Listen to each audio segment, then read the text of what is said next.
Le Parlement de la CEDEAO, présidé par la députée togolaise, Madame Memunatu Ibrahim, avait été la une des réseaux sociaux et des médias au Nigeria il y a quelques semaines. Et pour cause. Guy Marius Sagna, député sénégalais et la deuxième vice-présidente du Parlement, l'élu de la Côte d'Ivoire, Adjaratou Traoré et Hebs Koulibaly ont failli en venir aux mains. Mais, à la faveur des travaux consacrés délocalisés de la commission mixte administration, Finances et budget / compte public / politique macroéconomique et recherche économique en terre ivoirienne, les deux députés sont parvenus à enterrer la hache de guerre.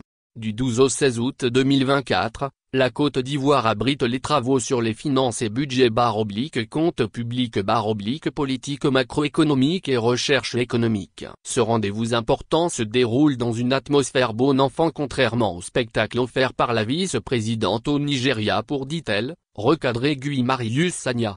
Ce spectacle rentre finalement dans les tiroirs puisque, la vice-présidente et Guy Marius Sagna sont finalement parvenus à se comprendre et donc, la hache de guerre est enterrée. Et pour cause. Les parlementaires de la CEDEAO, la vice-présidente Adjaratou Traoré députée ivoirienne et Guy Marius Sagna député sénégalais, après une violente altercation le mois de juillet à Abuja au Nigeria, ont fait la paix à Abidjan. Peut lire sur le compte X d'Ivoire au ski. De milliers d'internautes ont réagi positivement pour commenter la photo des deux élus, Guy Marius Sagna la deuxième vice-présidente. L'on se rappelle que, la deuxième vice-présidente, quelques jours après l'incident, était revenue pour justifier son acte. Incident au Parlement de la CEDEAO, l'honorable Adjaratou Traoré et Hebs Koulibaly en parle. À regarder la vidéo aujourd'hui, je crois que c'était vraiment chaud et que le Parlement était vraiment sous tension. Si je devais le refaire, je dirais que les mêmes causes produisent les mêmes effets. À regarder la vidéo,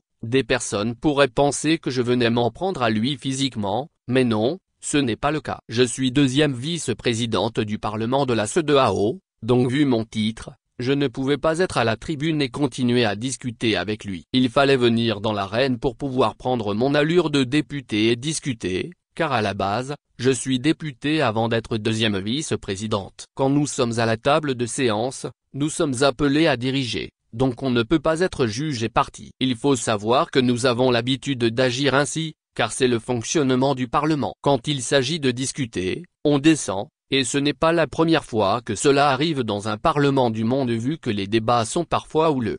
Ce que je reproche au député Sagna, c'est le ton irrévérencieux et les propos véhéments contre des chefs d'État. C'était des attaques directes. À maintes reprises, il avait déjà été interpellé par le bureau, qu'il a convoqué afin qu'on puisse harmoniser les choses. On s'est dit que, vu qu'il est nouveau, il n'a peut-être pas la notion du fonctionnement du Parlement, donc c'était l'occasion pour nous d'échanger avec lui et de lui donner quelques orientations. Mais il n'a pas répondu à la convocation. Il n'est pas venu. Personnellement, je l'ai approché par 2 fois en séance, et il m'a laissé entendre qu'il était libre de dire ce qu'il veut, quand il le veut et comme il le veut.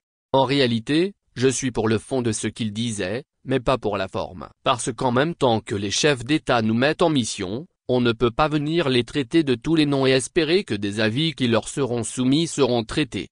En fait, nous avons commencé la session depuis le 1er juillet et à chaque prise de parole, il s'est adressé directement au chef d'État. La vidéo qui a circulé ne relate pas toute la séance pour dire qu'il y a eu plusieurs interpellations. Même pendant la séance, il a tenu des propos un peu durs envers nos chefs d'État et il a même cité certains.